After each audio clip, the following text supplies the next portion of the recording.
Hello friend, જય Shri Krishna. Geeta's cooking કોર્નરમાં તમારું સ્વાગત છે. તો ચાલો આજે આપણે લીલા વટાણાના પરોઠા બનાવીએ. આ પરોઠા આપણે નાના બાળકોને લંચ બોક્સમાં પણ આપી શકાય છે અને આ પરોઠા એકદમ સહેલી રીતથી અને ઝટપટ તૈયાર થાય છે. તો ચાલો આ લીલા વટાણા પરોઠાની રેસીપી શરૂ કરીએ. જો મારી રેસીપી ગમે તો લાઈક, શેર અને સબસ્ક્રાઈબ જરૂરથી કરજો. અત્યારે છે ને માર્કેટમાં લીલા વટાણા એટલા સરસ તાજા અને ફ્રેશ આવે છે. તો આ લીલા વટાણાના આપણે સરસ મજાના પરોઠા બનાવીશું. તો લીલા વટાણાના પરોઠા બનાવવા માટે લીલું મરચું છે, લસણની 3-4 કળી છે અને આદુનો ટુકડો છે. એને આપણે મિક્સર જારમાં લઈને પહેલા પીસી લેશું. હવે છે ને આપણે આદુ, મરચાં અને લસણ સરસ પીસાઈ ગયા છે. તો આ લીલા વટાણા છે ને એને આપણે મિક્સર જારમાં એડ કરી દઈશું. આપણે કાચા વટાણા જ પીસી લેવાના છે.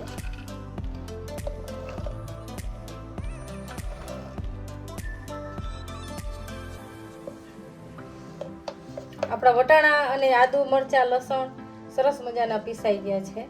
તો આપણે છે ને થોડો વઘાર કરી લઈશું, એટલે વઘારમાં સાતરશું. લીલા વટાણા છે ને ક્રશ કરીને રાખ્યા છે, એને થોડો આપણે વઘાર કરવાનો છે. તો મેં એક પેનમાં છે ને તેલ મૂકી દીધું છે, 3 ચમચી જેવું તેલ મૂક્યું છે અને ગેસ ચાલુ કરી દીધું છે. તો જીરું, હિંગ અને મીઠો લીમડો આપણે એડ કરશું.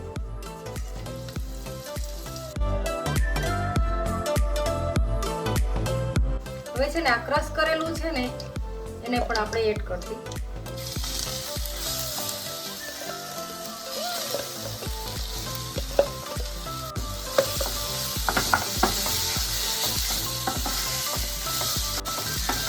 આ વટાણાને છે ને આપણે ક્રશ કરેલાને 2 મિનિટ માટે આપણે સાતરી લઈશું.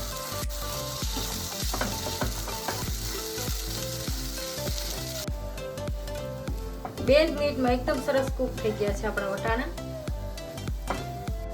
હવે છે ને આમાં આપણે બટેટું એડ કરશું. તો મેં છે ને 2 બટેટા લીધા છે. તો બટેટાને છે ને આપણે ખમણી લઈશું, ખમણીને એડ કરશું.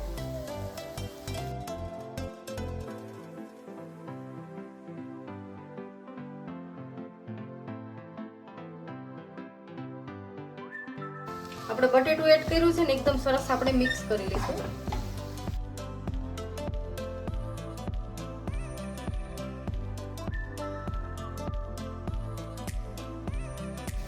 હવે થોડા આમાં મસાલા પણ આપણે કરી લઈએ. સ્વાદ અનુસાર નિમક અને અડધા લીંબુનો રસ આપણે એડ કરશું અને થોડો આપણે ગરમ મસાલો એડ કરશું અને થોડી આપણે ખાંડ એડ કરશું. અને આ મસાલાને આપણે સરસ મિક્સ કરી લઈશું.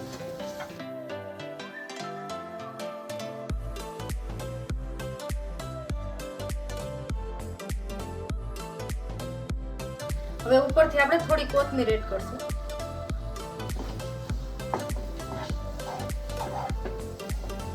તમે આલુના પરોઠા તો ખાધા જ હશે. એકવાર આલુ મટરના પરોઠા આ રીતે બનાવીને ટેસ્ટ કરજો, બહુ સરસ લાગે છે. હવે છે ને આપણું સ્ટફિંગ તૈયાર છે. તો આપણે ઠંડુ કરવા માટે એક બાઉલમાં રાખી દઈશું.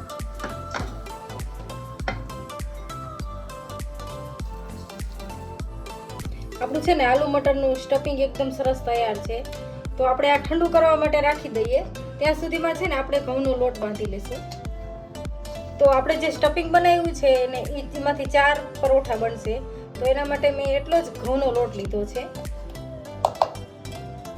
તો આ ઘઉંના લોટમાં આપણે થોડું નિમક એડ કરશું અને 1 ચમચી જેટલું આપણે તેલનું મોણ દઈશું. આમાં તેલનું મોણ ઝાઝું નથી હોતું. હવે છે ને આપણે થોડું પાણી એડ કરી અને રોટલીનો આપણે લોટ બાંધીને એ રીતનો આપણે લોટ બાંધી લઈશું.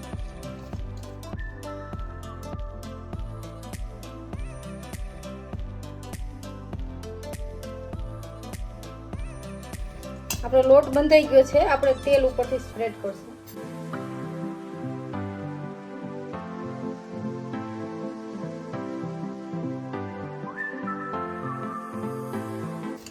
તો આપણો છે ને એકદમ સરસ આપણે રોટલી જેવો ઢીલો લોટ બાંધ્યો છે.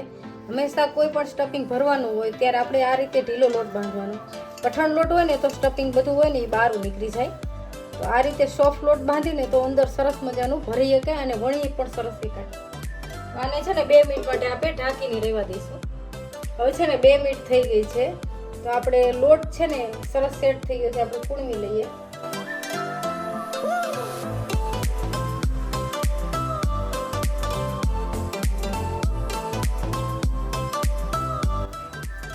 પછી ને આપણે આવા લુવા કરી અને પાટલા ઉપર વણી લઈશું. આપણું સ્ટફિંગ પણ ઠંડુ થઈ ગયું છે, તો આપણે પરોઠા વણવાના ચાલુ કરી. હવે છે ને થોડો આપણે કોરો લોટ લઈશું.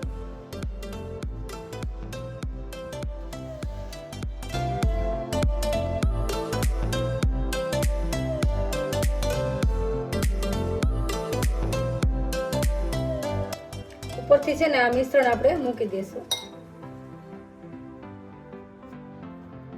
અને આ રીતે આપણે બધું ભેગું કરી લઈશું.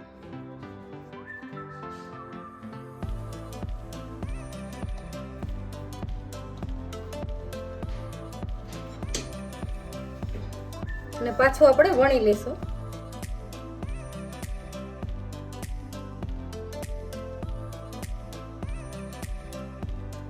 અને બધી સાઈડ એક સરખું વણશું એટલે લેવલમાં આવે આપણું પરોઠું.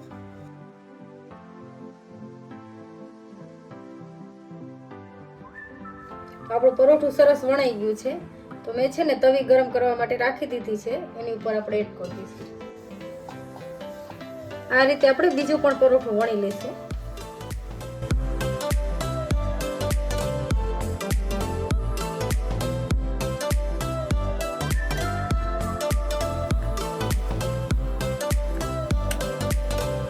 તો છે ને તવી ગરમ કરવા માટે રાખી દીધી હતી મેં, તો આ સાઈડ છે ને આપણે પહેલા એડ કરશું.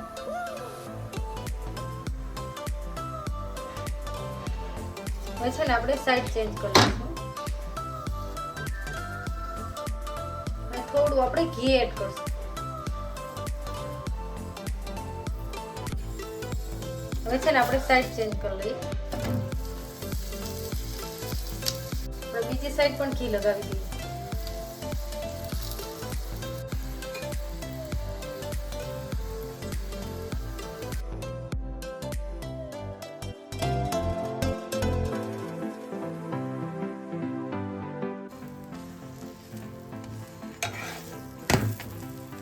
પરોઠું સરસ તૈયાર છે, તો આપણે એક પ્લેટમાં લઈ લઈએ. આ રીતે આપણે બીજું પણ પરોઠું શેકી લઈએ.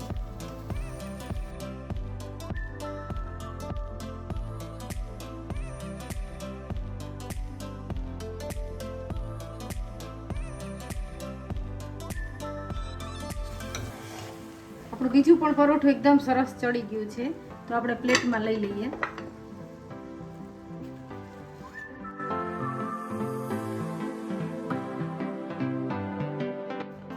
આપણા છે આલુ મટરના એકદમ સરસ સોફ્ટ અને પોચા સરસ મજાના આપણે પરોઠા તૈયાર થયા છે, તો આપણે દહીંની જોડે સર્વ કરશું. આપણે છે ને લીલા વટાણાના એકદમ સરસ અને ટેસ્ટીફુલ પરોઠા તૈયાર છે. તો આ પરોઠા છે ને ખાવામાં એકદમ સોફ્ટ લાગે અને બાળકોને પણ ભાવે. આમ વટાણા તો ન ખાતા હો, તો આ રીતે તમે દહીંમાં બોરીને ટિફિનમાં લંચ બોક્સમાં કે આપી શકો. એટલા સરસ બનાવ્યા છે. તો આ મારી પરોઠાની રેસીપી ગમી હોય તો લાઈક, શેર અને સબસ્ક્રાઈબ જરૂરથી કરજો અને મને કોમેન્ટ કરીને કહેજો કે મારી આ રેસીપી તમને કેવી લાગી. Thank you.